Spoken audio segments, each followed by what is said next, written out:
Alhamdulillah jarraho jirachuudhaaf lubbuutiyyaan Rabbi hoo umrii dheereysi baaba hooti farmeetiyyaa.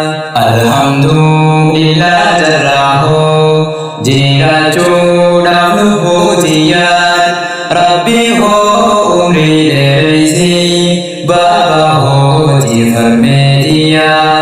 Waahidduudha tolli isaanii rakkoo fi bal'oos dandayaan osoo lubbuudhaan jiranii khaddamuudha tantooniyyaan. Waahidduudha tolli isaanii rakkoo fi bal'oos dandayaan osoo lubbuudhaan jiranii khaddamuudha tantooniyyaan.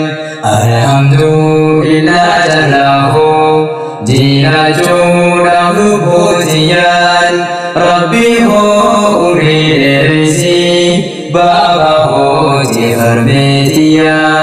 Waahidduudha tolli isaanii rakkoo fi bal'oos dandayaan osoo lubbuudhaan jiranii khaddamuudha tantooniyyaan.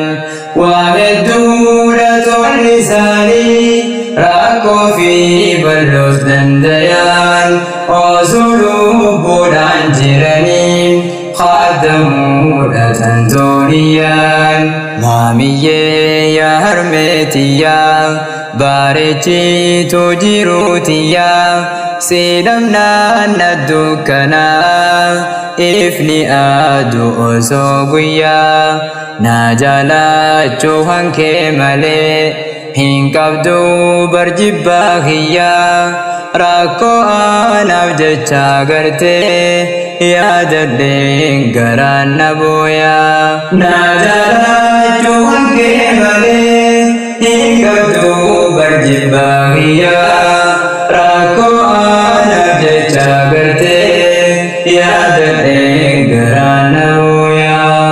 Rakkoo anaaf jecha gartee yaadadheen garaan na booyaa.